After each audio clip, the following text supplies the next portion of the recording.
আসসালামু আলাইকুম, সবাই কেমন আছেন? আশা করি সবাই ভালো আছেন। আমি আজহারুল ইসলাম। তো গত পর্বে আমরা দেখেছিলাম যে কিভাবে আমাদের স্কুলে সাবজেক্ট অ্যাড করবেন, তারপর রুটিন অ্যাড করবেন, কিভাবে স্টুডেন্ট অ্যাটেন্ডেন্স নেবে, এই ধরনের অপশন আমরা দেখেছিলাম। তো আজকে এই অপশনগুলো সম্পর্কে আমরা দেখব এবং আমরা একজন টিচার হিসেবে আমরা লগ ইন করে আছি এবং এই পারমিশনগুলো আমরা অ্যাড করার পরে এগুলো পাচ্ছি। তো এখানে দেখুন স্টাডি ম্যাটেরিয়ালস, তারপর হোমওয়ার্ক, তারপর নোটিশ বোর্ড, তারপর লাইভ ক্লাস, এগুলো কিন্তু আমরা পারমিশনগুলো দিয়েছি, এই জন্য এগুলো সিরিয়ালি শো করছে। তো আশা করি যারা পূর্বে ভিডিওগুলো দেখেননি তারা দেখে নেবেন। উপরে আই আইকনে ক্লিক করলে ওই ভিডিওগুলোর প্লেলিস্ট শো করবে। তো চলুন কাজে চলে যাই। তো আমরা এখানে কি করব, SM একাডেমিক থেকে আমরা এখানে স্টাডি ম্যাটেরিয়ালস আসবো। আমরা আমাদের টিচার অ্যাকাউন্টে লগ ইন করা রয়েছি। তারপর এখানে দেখুন অ্যাড নিউ স্টাডি ম্যাটেরিয়াল, তো এখানে ক্লিক করব। তো মাঝে মধ্যে আমাদের স্টুডেন্টকে বিভিন্ন অ্যাসাইনমেন্ট দিতে হয়, তারপর আরও কিছু অপশন দিতে হয়, বিভিন্ন স্টাডি পারপাস, বিভিন্ন সোর্স দিতে হয়। তো সেগুলো দেওয়ার জন্য মূলত আমাদের স্টাডি ম্যাটেরিয়ালস অপশনটি। তো ধরুন আমি এরকম একটি লেখা দিলাম ডেসক্রিপশন, তারপর ডিসক্রিপশন দিবেন, আপনি আপনার মতো একটি ডেসক্রিপশন দিয়ে দিবেন। তারপর এখানে একটি ইউআরএল দিবেন। আপনি একটি যদি বই তাকে দিতে চান স্টুডেন্টদের, সেক্ষেত্রে এখানে এটি অ্যাড করতে পারেন। তারপরে স্টাডি ম্যাটেরিয়ালস, তো এখানে আপনি চাইলে এখানে ফাইল অ্যাড করতে পারেন। এখানে যদি পিডিএফ বুক থাকে পিডিএফ বুক সিলেক্ট করতে পারেন। যদি কোনো ইমেজ অথবা কোনো ডকুমেন্ট থাকে সেই ডকুমেন্টটি আপনি এখান থেকে সিলেক্ট করে দিবেন। তো ধরুন এটি হচ্ছে আমার একটি বই, হাউ টু লার্ন ইংলিশ অথবা স্টাডি ইংলিশ, যে কোনো একটি ফাইল। তো এটি এখান থেকে সিলেক্ট করলাম, পিডিএফ ফাইল, ধরুন এটি ওপেনে ক্লিক করলাম। এখানে ক্লাস, কোন কোন ক্লাসের স্টুডেন্টরা এটি দেখতে পাবে, তো আমি প্রথম ক্লাসটি দিচ্ছি। চাইলে আপনি অন্য অন্য ক্লাসের এখান থেকে টিপ দিলে শো করবে। তো আমি প্রথম ক্লাসের স্টুডেন্টদের চাচ্ছি এটি শো করুক তাদের। তো এখানে অ্যাড নিউ স্টাডি ম্যাটেরিয়াল, এখানে ক্লিক করব। তো এখানে স্টাডি ম্যাটেরিয়ালে ক্লিক করার পর এখানে আমাদের আরও যদি কিছু অ্যাড করি ওগুলো এখানে শো করবে সিরিয়ালি। তো আমি একজন স্টুডেন্ট হিসেবে আমি এখানে আসলাম। ধরুন আমি একজন স্টুডেন্ট। তো এখানে আসার পর আমরা স্টাডি ম্যাটেরিয়ালগুলো দেখব। দেখুন স্টাডি ম্যাটেরিয়ালস, এখানে ক্লিক করার পর দেখুন আমাদের ইংলিশ স্টাডি 20 ডেজ। তারপর এখানে আমরা ভিউতে ক্লিক করলে আমরা এখানে দেখুন আমাদের বুকের লিঙ্কটি আমরা এখানে পাবো। তো এখান থেকে আমাদের স্টুডেন্টটি ডাউনলোড করে নেবে। তো এখানে ডেসক্রিপশন, ইউআরএল সব কিছু লেখা আছে। তো এভাবে মূলত এটি কাজ করে। তো আমরা আবারও এখানে আসলাম, আসার পর এখানে হোমওয়ার্কে আসবো। হোমওয়ার্কও আমরা সেমভাবে আমরা অ্যাড করব। এখানে নিউ হোমওয়ার্ককে আপনি যদি কোনো হোমওয়ার্ক দিতে চান যে এত তারিখ থেকে এত তারিখ পর্যন্ত একটি হোমওয়ার্ক করতে হবে। তো ধরুন আমি তো ম্যাথের একটি হোমওয়ার্ক দিলাম, ম্যাথ প্রবলেম সলিউশনস। তো এখানে আমরা ক্লাস দিলাম, কোন ক্লাসের। তারপরে এখানে সেকশন দিলাম, এ সেকশনের। চাইলে মাল্টিপল সেকশন আপনি এখান থেকে সিলেক্ট করতে পারেন। তারপর এখানে ডেট দিব, যে কোন ডেটে আমাদেরকে এটি দিতে হবে। তো 3 নাম্বার ডেট দিলাম এখানে। তারপর এখানে ডেসক্রিপশন দিবেন। তো আপনি আপনার যাবতীয় ডিসক্রিপশন দিয়ে দেবেন যে কী কী রিকোয়ারমেন্ট আছে, কী কী আসে বিষয় সব কিছু এখানে দিবেন। তারপরে হোমওয়ার্ক, এখানে আপনি চাইলে আপনার বুকের ওই পেজটির এখানে দিতে পারেন, যে ওই কোশ্চানটির আপনার যদি ডিটেলস কিছু থাকে এখানে আপনি ফাইল দিতে পারেন। তারপর এখানে দেখুন সেন্ড SMS টু স্টুডেন্ট। তো এখানে আপনি যদি এটি টিক করা থাকে তাহলে স্টুডেন্টের কাছে একটি SMS চলে যাবে। তো এগুলো সব কিছু সিলেক্ট করার পর এখানে অ্যাসাইন হোমওয়ার্ক, এখানে ক্লিক করলাম। তারপর এখানে হোমওয়ার্কে ক্লিক করলাম। হোমওয়ার্কে ক্লিক করার পর এখানে যদি বাকি আরও হোমওয়ার্ক চাই এডিট করতে পারবো, ডিলিট করতে পারবো, আরও অ্যাড করতে পারবো। তো আমরা আবারও কি করব, এখানে স্টুডেন্ট আসবো। তারপর এখানে হোমওয়ার্কে ক্লিক করব। হোমওয়ার্কে ক্লিক করার পরে এখানে দেখুন রিসেন্ট হোমওয়ার্ক সাবমিশন। তারপর এখানে কোনো সাবমিশন করিনি। তারপর কি ম্যাথ প্রবলেম সলিউশন। তো এখানে আমরা ভিউতে ক্লিক করব। ভিউতে ক্লিক করার পর এখানে দেখুন আমাদের কি কি প্রবলেম সলভ করবে, এখানে কোশ্চান থাকবে, সব কিছু থাকবে। তারপর অ্যাটাচমেন্ট থাকলে অ্যাটাচমেন্টও এখানে থাকতো। তো এভাবেই। তো ধরুন আমি হোমওয়ার্কটি কমপ্লিট করেছি একজন স্টুডেন্ট হিসেবে, এখন আমি সাবমিট করব। এখানে সাবমিট হোমওয়ার্কে ক্লিক করব। সাবমিট হোমওয়ার্কে ক্লিক করার পর এখানে আমাদের এই আন্ডারে যদি আরও কিছু হোমওয়ার্ক থাকতো এখান থেকে আমরা সিলেক্ট করতে পারতাম। তো আমাদের একটি হোমওয়ার্ক রয়েছে। তারপর এখানে আমরা চাইলে ওই ফাইলটি এখানে আপলোড করে দিতে পারি। ধরুন এই ফাইলটি আমাদের হোমওয়ার্ক আমরা কমপ্লিট করেছি এবং প্রমাণ দেওয়ার জন্য এই ফাইলটি আমরা আপলোড করেছি। ডক ফাইল অথবা PDF ফাইল যাই খুশি তাই এখানে দিতে পারেন। তারপর এখানে ডেসক্রিপশন, যে আমি এটি করেছি এমনি এমনি, এগুলো এখানে দিয়ে দিবেন, বাকিগুলো ডেসক্রিপশন দিয়ে দেবেন। তারপর এখানে সাবমিটে ক্লিক করবেন। ওকে দিয়ে আমরা কনফার্ম করব। তো একটু সেভ হতে সময় নিচ্ছে। তো আমাদের এটি সাবমিট হয়ে গেছে। তো আমরা টিচার হিসেবে আবার এখানে দেখব। হোমওয়ার্কে এখানে ক্লিক করলাম। ক্লিক করার পর এখানে দেখুন সাবমিশন নামের একটি অপশন চলে এসেছে, এখানে ক্লিক করব। এবং এখানে আসার পর আমরা দেখতে পাবো যে কোন স্টুডেন্টটি আমাদের হোমওয়ার্কটি সাবমিট করেছে। দেখুন এখানে এটি শো করছে এবং সাবমিশন ফাইলটি এখানে শো করছে, তো ডেসক্রিপশন যাবতীয় সব কিছু, স্ট্যাটাস ডান, এগুলো শো করছে। তো এভাবে আপনি হোমওয়ার্ক নিতে পারেন। তারপর নোটিশ বোর্ড, ধরুন সামনে আমাদের কোনো এক্সাম আসতেছে, আমরা চাচ্ছি যে আমাদের স্টুডেন্টদের কোনো নোটিশ বোর্ড শো করুক সামনে, তো এখানে আমাদের এক্সামের কিছু নোটিশ বোর্ড দিতে পারি। ধরুন এখানে ফার্স্ট টার্ম এক্সাম, তো এখানে আমরা একটি নোটিশ ইউআরএল দিতে পারি, অ্যাটাচমেন্ট অ্যাড করতে পারি। দেখুন অ্যাটাচমেন্টে যখন ক্লিক করলাম এখানে আমরা ফাইল আপলোড করতে পারবো, কোন ক্লাসের জন্য আমরা এখানে শো করতে চাচ্ছি নোটিশটি, সে এখান থেকে আমরা সিলেক্ট করে দিতে পারবো।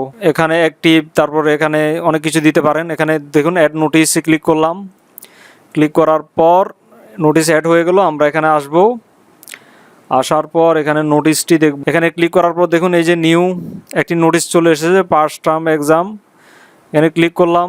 তো এখানে যদি ক্লিক করে তাহলে যে ফাইলটি দিবেন ওই ফাইলটি ডাউনলোড হয়ে যাবে। ধরুন আমি এখানে এডিট করে দেখাচ্ছি আপনাদেরকে। ধরুন আমাদের এক্সামের কোনো নোটিশ অথবা আমাদের রেজাল্ট নোটিশ অথবা কোনো একটা নোটিশ আমরা এখানে আপলোড করব। এখানে অ্যাটাচমেন্টে সিলেক্ট করলাম, তারপর এখান থেকে আমরা একটি ফাইল সিলেক্ট করলাম। ধরুন এটি আমাদের নোটিশ বোর্ডের। তো আমরা বিভিন্ন এডুকেশনাল ওয়েবসাইটে গেলে আমরা কিন্তু এগুলো দেখতে পাই। তো বাংলাদেশ এডুকেশনাল বোর্ডেও এগুলো এই ধরনের সিস্টেমগুলো শো করে। ধরুন এখানে ক্লিক করলাম, ক্লিক করার পর এই যে দেখুন আমাদের ফাইলটি সেভ হয়ে যাচ্ছে। তো ধরুন এটি আমাদের পিডিএফ ফাইল, তো আমাদের এটি নোটিশ বোর্ডের ফাইলটি এখানে আমরা এখান থেকে এভাবে সিলেক্ট করতে পারবো। তারপর আবার এখানে আসলাম, আসার পর এখানে আরও অপশন রয়েছে লাইভ ক্লাস। তো এখানে লাইভ ক্লাসের অপশন রয়েছে। তো এখানে আমাদের জুম আইডির সাথে অ্যাড করতে হবে। তো আমরা আগামী পর্বে এই সিস্টেমটি দেখব। তো এই পর্বে আমরা অন্য কিছু দেখি, SM এক্সামিনেশন। তো আমরা এক্সামের এই সিস্টেমগুলো দেখি। তো এখানে ক্লিক করলাম, ক্লিক করার পর দেখুন manage exam, admit card, exam results, তারপরে রেজাল্ট অ্যাসাইনমেন্ট। তো এখানে অনেক ধরনের অপশন শো করছে। তো আমরা ধরুন নতুন একটি এক্সাম নিতে যাচ্ছি। তো এখানে দেখুন অ্যাড নিউ এক্সাম, এখানে ক্লিক করলাম, ক্লিক করার পর এখানে ইন্টার এক্সাম টাইটেল। তো ধরুন মিড টার্ম এক্সাম ধরুন, তারপর এক্সাম সেন্টার, কোন সেন্টারে পড়লো, তো আমরা ওই সেন্টারের নাম দিতে পারি। তো ধরুন একটি নাম দিলাম আমি। তারপর এখানে আমাদের এক্সামের স্টার্ট ডেট, কত তারিখ থেকে কত তারিখ পর্যন্ত আমাদের এক্সামটি চলবে আমাদের স্কুলে। তো আমরা এখানে আগস্ট মাস সিলেক্ট করলাম। ধরুন আমাদের 9 তারিখ থেকে শুরু হবে, তারপর ধরুন শেষ হবে কত তারিখে, আগস্টের লাস্টের দিকে আমরা দিব। ধরুন 31 তারিখে আমাদের এক্সাম শেষ, মাসের লাস্টের দিকে। আপনি যা করবেন তাই এখানে শো হবে। তারপর এখানে ক্লাস, তো ক্লাসের জায়গায় আমরা এখানে ক্লাস সিলেক্ট করতে পারি, কোন ক্লাস থেকে আমরা এক্সাম নিব। তো প্রথম ক্লাস দিলাম, এখানে মাল্টিপল ক্লাস আপনি এখানে দিতে পারেন। তো আমি ক্লাস 1 দিলাম। তারপর এখানে এক্সাম গ্রুপ, তো আমরা সেম জিনিসটি আমরা এখানে দিচ্ছি এক্সাম গ্রুপ হিসেবে, এখানে আমরা শো করতে পারি। তারপরে একদম নিচে আসলে দেখুন এখানে এক্সাম পেপারস। তো এটি হচ্ছে আমাদের সাবজেক্টের অপশনগুলো, মানে আমাদের সাবজেক্টের যে অপশনটি। তো আমরা এখানে দেখি, দেখুন ইন্টার সাবজেক্ট নেম। তো আমাদের সাবজেক্ট নেম ধরুন প্রথম সাবজেক্টটি বাংলা। তারপর এখানে এটি কি থিওরি কিনা, এটি থিওরি অবশ্যই। তারপর এটির মার্কস কত। তো আমাদের বাংলাদেশে প্রত্যেকটি সাবজেক্টের মার্কস নর্মালি 100 করে হয় থিওরিতে। তো আমরা 100 মার্ক দিলাম। তারপরে এক্সাম পেপার কোড, এখানে একটি পেপার কোড দিবেন। তো ধরুন পেপার কোড এরকম একটি নাম্বার থাকে। তারপরে এক্সাম পেপার ডেট, যে তারিখে আমাদের একটা এক্সামটি হবে ওই তারিখটি আমরা এখান থেকে দিব পেপার ডেটে। তো এখানে ধরুন আমরা 9 তারিখ থেকে আমাদের এক্সামটি শুরু, তো এই জন্য আমরা 9 দিলাম। এই যে উপরে যেহেতু আমরা 9 দিয়েছি, তো 9 তারিখে আমাদের বাংলা এক্সাম নিতে যাচ্ছি। তারপর এখানে স্টার্ট টাইম, তো এখানে কয়টা থেকে কয়টা পর্যন্ত, ধরুন আমি 10টা থেকে দিতে যাচ্ছি, 10টা AM। যেভাবে লিখছি ঠিক এভাবে ফরম্যাটটা রাখার চেষ্টা করুন, মাঝখানে কোনো স্পেস দিবেন না। তারপরে এখানে AM PM এর জায়গায় আপনি এখানে স্পেস দিবেন মাঝখানে। তারপর 10টা থেকে আমাদের বাংলার জন্য আমরা 3 ঘন্টা সময় দিতে যাচ্ছি। তো 10টা 11টা 12টা 1টা পর্যন্ত, তো 1টা পর্যন্ত, 1টা PM, দুপুর 1টা পর্যন্ত চলবে। তারপর রুম নাম্বার, কত নম্বর রুমে আমাদের এক্সামটি হবে, হল নাম্বার বলতে পারেন বা রুম নাম্বার বলতে পারেন। এখানে 2 দিলাম, 2 নাম্বার রুমে। তো এখানে একটি সাবজেক্ট এনেছি, আমরা আরও সাবজেক্ট আনবো। এখানে অ্যাড মোরে ক্লিক করলে আরেকটি সাবজেক্ট, এটি ধরুন ইংলিশ। তারপর এখানে দেখুন থিওরি দেওয়া আছে, তো এটি ইংলিশটি থিওরি। তারপরে ইন্টার ম্যাক্সিমাম, তো 100 মার্কে দিলাম। তারপর এখানে পেপার কোড দিলাম, একটি পেপার কোড দিয়ে দিলাম এরকম। তারপর এক্সাম ডেট, তো আমরা 9 তারিখ আগেরটি দিয়েছি, তো এটি ধরেন 4-5 দিন আমরা গ্যাপ রাখবো, 13 তারিখে দিলাম। তারপর এখানে 13 তারিখের কত থেকে কত পর্যন্ত শুরু হবে, তো ধরুন আমি এখানে 2টা দিলাম, 2টা। PM থেকে 5টা 3 ঘন্টা 5টা PM এটা দিলাম। দেওয়ার পর রুম নাম্বার, কত নম্বর রুমে পরীক্ষা হলটি হবে। তো ধরুন আমরা এখানে 3 নম্বর রুমে আমরা এই সাবজেক্টের জন্য এক্সাম নিতে যাচ্ছি। তারপর আরও আমরা চাইলে এখানে অ্যাড করতে পারি। তো ধরুন ম্যাথ এক্সাম থিওরি 100 মার্ক, তারপর এক্সাম পেপার কোড একটি কোড দিয়ে দিলাম। তারপর এখানে ডেট দিব, এটি ধরুন আমরা কত তারিখে নিতে যাচ্ছি, 27 তারিখে। এখানে চাইলে এখান থেকে আপনি সময় দিতে পারেন, তবে এখান থেকে একটু সময়ের ব্যাপার, সময় দেওয়াটা। তো এখানে রুম নাম্বার ধরুন এখানে 1 দিলাম। তারপর এখানে বাকি সাবজেক্টগুলো আমরা অ্যাড করে দেবো। তো আমাদের 4টি সাবজেক্ট, এর লাস্টে হচ্ছে কম্পিউটার। তো এটি হচ্ছে আমাদের প্র্যাকটিক্যাল এখান থেকে সিলেক্ট করলাম। তো এখান থেকে প্র্যাকটিক্যালে সিলেক্ট করলাম। তারপর এক্সাম প্র্যাকটিক্যালের জন্য আমরা চাচ্ছি যে এখানে 60 মার্ক ম্যাক্সিমাম মার্ক, মানে সর্বোচ্চ 60 মার্কে পাবে প্র্যাকটিক্যালে, এটার জন্য। তারপরে পেপার কোড এখানে একটি দিলাম। তারপর পেপার ডেট এখানে 31 তারিখ পর্যন্ত দিলাম। তারপর এখানে দিলাম এভাবে 10টা থেকে 10টা 30 পর্যন্ত হবে। তারপর রুম নাম্বার ধরুন এখানে 5 দিলাম। 5 নাম্বার রুম আমাদের ল্যাব রুম ধরুন, এভাবে দিলাম। তো তারপর একটু নিচে আসলে দেখুন এখানে গ্রেড ক্রাইটেরিয়া। তো এটি হচ্ছে যে আমাদের কত পার্সেন্ট হলে পাস করবে, কত পার্সেন্ট হলে ফেল হবে। তো আমাদের বাংলাদেশের ক্রাইটেরিয়া অনুযায়ী আপনি এখানে ওইটি দেবেন, A+ কততে, তারপর B+ কততে, এখানে ওই সিস্টেমগুলো আমরা এখানে অ্যাড করব। তো এটি চাইলে ডিসেবলও রাখতে পারেন, এনেবলও করতে পারেন। তো আমরা এনেবল রাখছি, এনেবলে ক্লিক করলাম। ক্লিক করার পর আমরা এখানে দেখুন 0 থেকে 40% যদি হয় তাহলে সে ফেল হবে। তো আমাদের বাংলাদেশে নর্মালি 33 মার্ক হলেই আমরা পাস করতে পারি। তো সেক্ষেত্রে আমরা 32 রাখলাম। তো 32 যদি পায় সে ফেল, আর যদি 33 পায় প্রত্যেকটা সাবজেক্টে তাহলে 33% করে যদি হয়, এখানে দেখুন পার্সেন্টেজে শো করছে 30 মার্ক 40 মার্ক করে আপনার 33 পেলো। তো আপনি চাইলে ওইভাবে এখানে শো করতে পারেন, আপনি আপনার ইচ্ছা মতো এখানে গ্রেডগুলো বসাতে পারেন। দেখুন এখানে গ্রেডগুলো আপনি এখান থেকে চেঞ্জ করে দিতে পারেন। তো ধরুন আমি এখানে 33 থেকে 50 পর্যন্ত দিলাম। তো এটি হলে ডি। তারপরে A+ কত হলে পাবে, তারপরে এখানে কত পার্সেন্ট হলে এখানে পাবে, এভাবে আপনি দিয়ে দিবেন। তো একটু নিচে আসলাম, আসার পর এখানে অ্যাডমিট কার্ড পাবলিশেড দিলাম, টাইম টেবিল এখানে পাবলিশ দিলাম, রুম নাম্বার দিলাম, তারপরে এক্সাম রেজাল্ট দিলাম। তো একটু পরে আমরা এগুলো দেখছি এগুলো কীভাবে অ্যাড করব। যেমন অ্যাডমিট কার্ডটা আমরা অ্যাড করা দেখব। তো সব কিছু শেষে আমরা এখানে অ্যাড নিউ এক্সাম এখানে ক্লিক করব। তো এখানে ক্লিক করার পর এখানে ম্যানেজ এক্সামে ক্লিক করলাম। তো ম্যানেজ এক্সামে আসার পর দেখুন আমাদের এই এক্সামটি চলতেছে। তো আমাদের এক্সাম রেজাল্ট এখানে সব কিছু পাবলিশ দেখাচ্ছে। তো অ্যাডমিট কার্ড হিসেবে আমরা এখানে ভিউতে ক্লিক করি, দেখি আমাদের অ্যাডমিট কার্ডটি পাচ্ছি কিনা। তো দেখুন আমাদের এখানে কোনো অ্যাডমিট কার্ড নেই। তো আমরা চাচ্ছি যে অ্যাডমিট কার্ড অ্যাড করতে, সেক্ষেত্রে আমরা এখানে জেনারেট অ্যাডমিট কার্ড এখানে ক্লিক করব। তো জেনারেট অ্যাডমিট কার্ড ক্লিক করার পর এখানে আপনার যত স্টুডেন্ট থাকবে সব স্টুডেন্টের যাবতীয় ডিটেলস শো করবে। এখান থেকে সিলেক্ট করবেন। ধরুন আমি একটি সিলেক্ট করলাম, টিক মার্ক দিলাম, এই স্টুডেন্টের জন্য অ্যাডমিট কার্ড আমি জেনারেট করতে চাচ্ছি। এখানে জেনারেট অ্যাডমিট কার্ড, তারপর এখানে জেনারেটে ক্লিক করলাম। আচ্ছা এখানে সমস্যা করছে, exam starting exam roll number, এখানে এক্সাম রোল নাম্বার একটি দিতে হবে। ধরুন এখানে এক্সাম, তারপর রোল নাম্বার, এক্সামের জন্য আলাদা কিন্তু রোল নাম্বার আপনি এখান থেকে সিলেক্ট করে দিতে পারেন। এটি হচ্ছে আপনার এনরোলমেন্ট নাম্বার, এটি হচ্ছে আমাদের এক্সাম রোল নাম্বার। তো এক্সাম রোল নাম্বার ধরুন আমাদের এরকম হবে। তো এখানে অ্যাড করেও তারপর জেনারেটে ক্লিক করব। তো দেখুন আমাদের জেনারেট হয়ে গিয়েছে। তো আমরা এখানে অ্যাডমিট কার্ডে আসবো, আবারও ক্লিক করলাম। ক্লিক করার পর দেখুন আমাদের এখানে অ্যাডমিট কার্ড শো করছে। তো আমরা এখানে ক্লিক করব। তারপর দেখুন এখানে প্লাসে ক্লিক করার পর এখানে ভিউতে ক্লিক করব। ভিউতে ক্লিক করার পর আমরা আমাদের অ্যাডমিট কার্ডটি দেখব। দেখার জন্য এখানে দেখুন আমাদের এই স্টুডেন্ট এবং এই স্টুডেন্টের অ্যাডমিট কার্ডটি এখানে ক্লিক করলে দেখা যাবে। দেখুন অ্যাডমিট কার্ডটি এখানে শো করছে। তো একজন স্টুডেন্ট হিসেবে আমি কীভাবে দেখব, দেখুন স্টুডেন্ট ড্যাশবোর্ডে আসলাম। আসার পর আমরা এখানে দেখুন অ্যাডমিট কার্ড এখানে ক্লিক করব। এখানে ক্লিক করার পর দেখুন মিড টার্ম এক্সাম, তারপর কত থেকে কত তারিখ পর্যন্ত এখানে শো করছে, এখানে ক্লিক করলাম।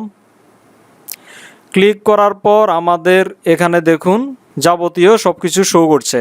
এখানে আমাদের স্টুডেন্টের ডিটেলস শো করছে, সেশন শো করছে, তারপর এখানে দেখুন সাবজেক্ট কোন কোন সাবজেক্ট, কয়টা থেকে কয়টা রুটিন শো করছে, আমাদের এক্সাম রুটিন, এখানে বাংলা, তারপর পেপার কোড, তারপর এখানে ডেট শো করছে, টাইমিং শো করছে কয়টা থেকে কয়টা পর্যন্ত, রুম নাম্বার কত, তারপর এখানে এক্সাম সেন্টার, আমাদের সেন্টার এখানে শো করছে। তো চাইলে আমাদের এখানে স্টুডেন্ট এখানে প্রিন্ট অ্যাডমিট কার্ড এখানে ক্লিক করতে পারে। এখানে ক্লিক করলে তার অ্যাডমিট কার্ডটি সেভ হয়ে যাবে বা প্রিন্ট হয়ে যাবে। তো এইভাবে মূলত জিনিসটি কাজ করে।